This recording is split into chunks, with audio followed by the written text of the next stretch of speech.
How you doing, guys? Malik over at Modern Pawn. We're going to do a little follow-up review on the Scar 17, the Scar Heavy 308. This is the rifle. I like the rifle so much looking at it on the rack. We had a couple go through the shop, and I decided that I was going to snag one before they got too hard to get. I'm glad I did.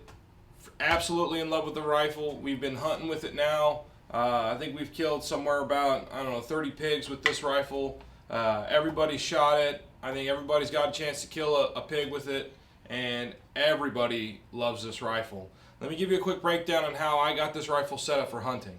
First thing we did, we changed out the grip. This is a Tango Down BG17.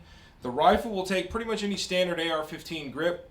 We like this grip right here. I've been running the Tango Downs for a long time. The BG17 feels real nice. We've got a Swarovski Z6i. It's a 1-to-6 power illuminated reticle scope. Very nice quality glass. Obviously, anything from Swaro, it's going to be nice.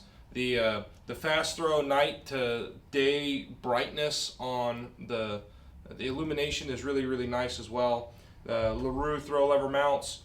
Other thing we added to this rifle, we put the Pws Srx Rail Extension on the Scar.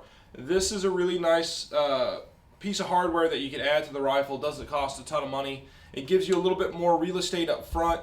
It gives you another place to put the rifle without having to put it on the barrel. It just adds some real estate to the gun. It also gives you a couple of flush cup mounts on the front of close to the gas block if you want to run a sling, which is a nice upgrade. I think this for the Scar, for the amount of money that it costs, is really worth it. It's not terribly expensive, and it really fits nice and flush. When you put the flashlight up here, especially with the suppressor, it gets it further forward. You get less splash off the can when we're running at night. That's the other thing that we did to this. First thing that we do with most of the rifles around here, pull the flash hider off, put a suppressor on it. I was a little worried at first, since the barrel profile on the Scar is relatively thin and there's almost no shoulder on the 5/8 inch threads. What it came with is a jam nut that they used to jam nut the PWS brake that they use on the FN Scar, the FN PWS profile muzzle brake down on the end. We pulled that off. We used the jam nut, and I've been pleasantly surprised how well this jam nut has worked. A very light tightening with a crescent wrench has locked this can in place. It doesn't seem to want to move an inch. One of the problems that you have when you're bouncing around in the truck, shooting a semi-automatic rifle all the time, especially something a little bit heavier like a 308, is that cans will have a tendency to want to come loose, and then you develop the OCD habit of constantly going to your can and checking it and make sure it's not come loose on you, so that if it does come loose, what ends up happening is you get a baffle strike and you can ruin your suppressor. So jam nut on the FN Scar has worked out really well. We've been really happy with how this has been performing. I've got a trigger on order from Geisley right now. It hasn't shown up yet. The trigger in the Scar is acceptable. It's not wonderful. I've heard the Scar trigger that Geisley makes is really nice. I have a buddy of mine that has one in his, and I felt it. It felt really nice. I think that would be a wonderful upgrade for the rifle.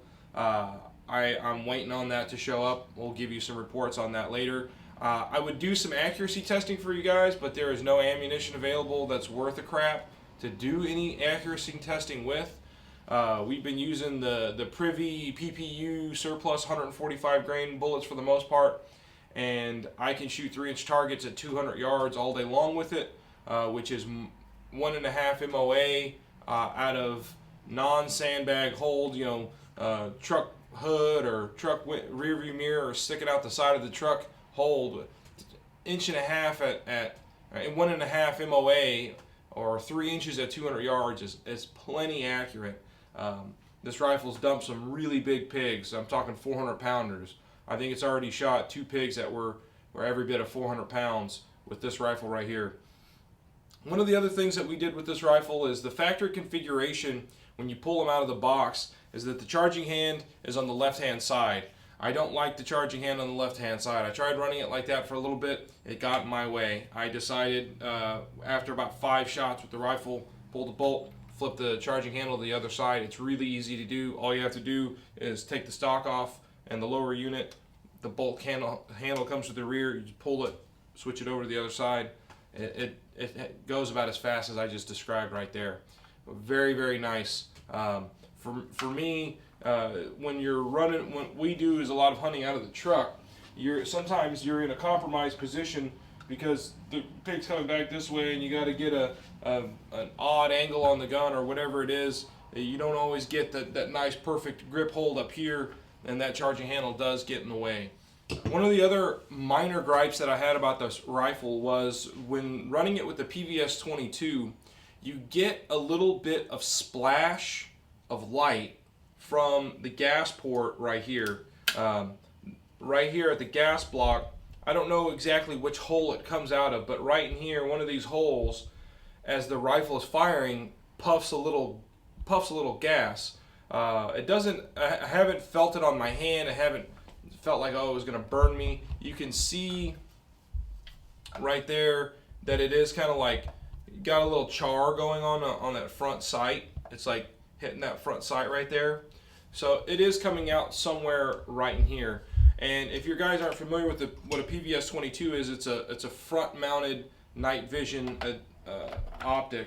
And basically you put it on the front of the gun like that and turns any scope into a night vision scope. And when we run it like this, it seemed like we were getting some flash in the scope.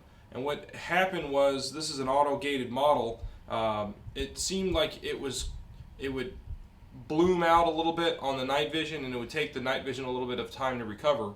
So what it seemed to happen was the fact that it was splashing into the scope, that flash, the light, it was causing me to have a slower recovery time shot to shot. And sometimes when you're shooting big pigs at night, it doesn't matter how good the shot placement is, sometimes you need a second shot. So also stay tuned. We're going to try and get, as soon as we get some good quality ammunition, do some accuracy testing with the SCAR. If the ammunition stays dry for long enough, I'll load up some bullets, hand load some, and see how it does. But as far as we can tell right now, I have almost no gripes with the rifle. It runs very, very well. It is a fabulous, fabulous rifle for hunting. If you were looking for something in a semi-automatic, take a look at the SCAR. If you can find one, I know they're a little pricey. Guys, thanks for watching. Check us out on Facebook, facebook.com/Modern Pawn and Guns. Check out the website, modernpawnandguns.com. As you can see, it's April 3rd. The AR rack is getting nice and full again. It's not where we want it to be. Guns are coming back in stock. If you're looking for something, check us out. Again, throw us a message on either place. Give us a call at the shop. Thanks for watching.